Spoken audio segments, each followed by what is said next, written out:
Hi friends, நாம இன்னைக்கு பார்க்க போகிறது அடோபி ஃபோட்டோஷாப்பில் எப்படி டெக்ஸ்ட்டு எடிட் பண்ணுறது அப்படிங்கிறது பார்க்கலாம். வாங்க இன்னைக்கு வீடியோவில் போகலாம். டெக்ஸ்ட் எடிட் பண்ணுறதுக்கு அந்த ஷார்ட்கட் வந்து டீ ப்ரெஸ் பண்ணிங்கன்னா டெக்ஸ்ட் வந்துடும். இதை நீங்கள் நார்மலாக லேயர் மேலே ஒரு இமேஜ் மேலேயோ அப்படி பண்ணுறதுக்கு செலக்ட் பண்ணிங்கன்னா போதும். ஆட்டோமேட்டிக்காக அதில் ஒரு இது வந்துடும். இப்போ நம்ம இதில் வந்து நேம் ஃபோட்டோகிராஃபி அப்படிங்கிறத டைப் பண்ணுவோம்.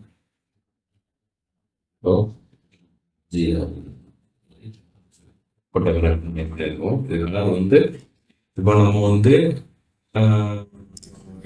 டைப் பண்ண கலரும் தெரியல. ஏன் அப்படின்னா நம்ம செலக்ட் பண்ணியிருக்க கலரும் பேக்ரவுண்ட் கலரும் ஒரே கலர். இப்போ நம்ம பேக்ரவுண்ட் கலர் ஒயிட்ல இருக்கு, நம்ம செலக்ட் பண்ணிருக்க கலர் வந்து ஒயிட்ல இருக்கு. இப்போ நம்ம இதில் வந்து செலக்ட் பண்ணிருக்க கலர் வந்து இந்த இதில் மேலே இருக்கு பார்த்தீங்களா, இந்த கலரை வந்து நம்ம வந்து பிளாக் மாற்றிடலாம். பிளாக் மாற்றும் போது அது ஆட்டோமேட்டிக்காக பிளாக் நம்ம என்ன கலர் மாற்றுறோமோ, பிளாக்கோ ரெட்டோ ப்ளஸ் பிங்கோ அல்லது ப்ளூவோ என்ன கலருக்கு மாற்றுறோமோ அந்த கலருக்கு க்ரீனுக்கோ ஏன்னா அந்த கலருக்கு ஆட்டோமேட்டிக்காக மாறிடும். ஓகேங்களா? இப்போது நம்ம வந்து ஃபோட்டோகிராஃபின்னு டைப் பண்ணியாச்சு. ஃபோட்டோகிராஃபின்னு டைப் பண்ணுறப்போ இப்போ இதுதான் வாண்டு. இப்போ இந்த வாண்டோட ஸ்டைல் பிடிக்கலை, மாடல் பிடிக்கலை அப்படின்னா அந்த மாதிரி வேறு மாடல் பார்க்கலாம். ஃபஸ்ட்டு இதை செலக்ட் பண்ணிக்கலாம். அப்படி இல்லாத பட்சத்தில் நம்ம இதை இன்வெஸ்ட் பண்ணிட்டு இதில் வந்து நம்ம நோட் ரிலீஸ் பண்ணிட்டு திரும்ப வந்து நம்ம இதை செட் பண்ணும்போது அது ஆட்டோமேட்டிக்காக நம்ம ஒவ்வொரு லெட்டர் மேலே வைக்கும் போதும் ஒவ்வொரு லெட்டர் மேலே வைக்கும் போதும் அந்த எழுத்து மாறுறத நம்ம பார்க்கலாம். பார்த்தீங்களா? இப்போ அந்த எந்த சாம்பிள் லேயர் பார்த்தீங்கன்னா அதே மாதிரி நம்ம அந்த ஃபோட்டோகிராஃபிங்கிற லெட்டர் மாறும். பார்த்தீங்கன்னா பார்த்தீங்களா, ஃபோட்டோகிராஃபிங்கிற மாடல் மாறும். சாம்பிள் எந்த மாதிரி வச்சுருக்கோமோ அது நம்ம மாறும். இப்போ இந்த ஃபோட்டோகிராஃபிங்கிற லெட்டர் நமக்கு வந்து கொஞ்சம் சூப்பரான மாதிரி இருக்குது. எனக்கு கொஞ்சம் போல்டாக பார்ப்போமே, நான் உங்களுக்கு நம்ம காட்டுறதுக்கு கொஞ்சம் போல்டாக போகிறது. ஓகே, இதில் ஃபோட்டோகிராஃபிங் இருக்கிற இந்த பாண்டு வந்து நியூ டவுன் அப்படிங்கிற பாண்டு வந்து கொஞ்சம் கரெக்டான மாதிரி. ஓகே, நம்ம இப்போ இதை கிளிக் பண்ணியாச்சு. இப்போ இது கண்ட்ரோல் டி வந்து பெருசாகிக்கலாம்.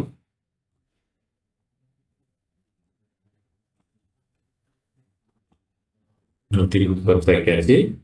பெருசாக அதுக்கப்புறம் என்டர் கொடுத்துக்கலாம்.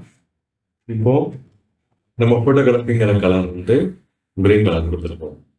இப்போ இதுக்கு அவுட்டர் கலர் ஒரு கலர் கொடுக்கலாம் அப்படின்னா என்ன கலர் கொடுக்கலாம் அப்படிங்கிற மாதிரி அவுட்டர் கலர், அதாவது இந்த ஃபோட்டோகிராஃபியோட கார்னர் சைடில் என்ன கலர் கொடுக்கலாம் பார்க்கலாம்.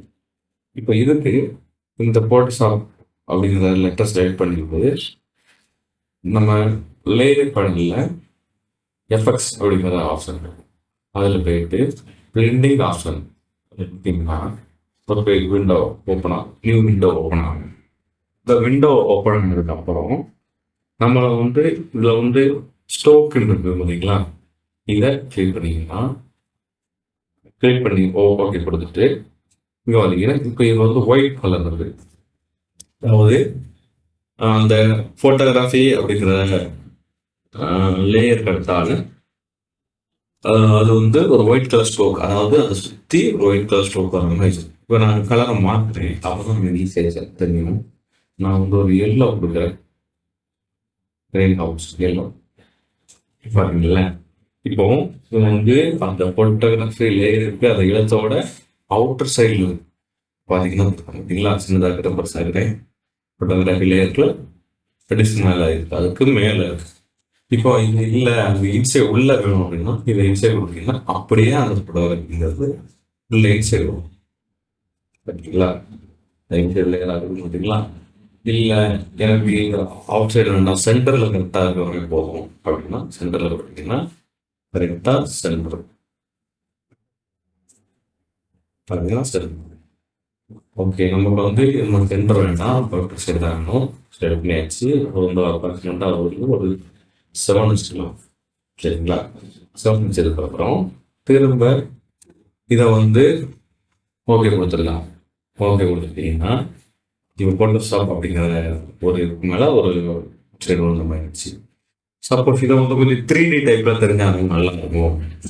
3D டைப், அது 3Dயா இல்லாமல் 3D டைப்பில் தெரிஞ்சால் நல்லா இருக்கும் அப்படின்னா அதுக்கு வந்து அதே திரும்ப பண்ணிட்டு திரும்ப பில்டிங் ஆப்ஷனில் போங்க. பில்டிங் ஆப்ஷனில் டாப் ஷேடோ இதை கொடுத்தீங்கன்னா பார்த்தீங்கன்னா உங்களுக்கு தெரிஞ்சுக்கும். டாப் ஷேடோ கொடுத்தோன்னே ஆட்டோமேட்டிக்காக ஒரு சைடில் ஃபார்மாக இருக்கிற மாதிரி தெரிஞ்சு பார்த்தீங்களா. இப்போ இதுக்கு என்ன பண்ண சொன்னால் ஒரு டெவலப்பிங் இருக்குது. இப்போ இதோட அப்பாசிட்டிங்கிறது அதோட தெளிவுத்தன்மை, அதை நீங்கள் குறைக்க மங்களான மாதிரி தெரியும், போட்ட தெளிவான எந்த மாதிரி வச்சுக்கலாம். இதோட டிஸ்டன்ஸ் எந்த அளவுக்கு வேணும் அப்படிங்கிறத நம்ம வச்சுக்கலாம். டிஸ்டன்ஸ்ங்கிறது அந்த லேயருக்கும் அதில் ஃபோட்டோகிராஃபின் எழுத்துக்கும் அந்த சைடுக்கும் உள்ள தூரம். இப்போ நம்ம வந்து பிளாக் வச்சுக்கிறதுனால அந்த சைடு மாதிரி தரும். இல்லை வேற கலர் ஏதாவது வச்சுக்கலாம், வைக்கணும்னு வச்சுக்கலாம். இல்லை கிரே வச்சுக்கலாம் அப்படின்னா அது வந்து ஒரு கிரீனை விட கொஞ்சம் லைட் கிரீன் ஆகிக்கலாம். இல்லை டார்க்கான கிரீன் ஆகிக்கணும் வச்சுக்கங்களேன். அது ஒரு சைடு வந்து இந்த 3D டைப்பில் அது ஆட்டோமேட்டிக்காக தெரிஞ்ச மாதிரி இருக்குது. இப்போ வந்து 3Dயோட ஆங்கிள் மாற்றணும்னா கீழே வர மாதிரி இருக்குதுங்களா. இந்த ஆங்கிள் மாற்ற ஃபஸ்ட்டு வச்சுக்கணும். இந்த ஆங்கிளை மாற்ற உங்களுக்கு வந்து கரமாகும் பார்த்தீங்களா. மேலே போகுது. நமக்கு எப்போவுமே ஒரு 90 டிகிரி இல்லை ஒரு சொல்ல ஒரு 65 டிகிரி கொஞ்சம் பிடிக்கலாம்.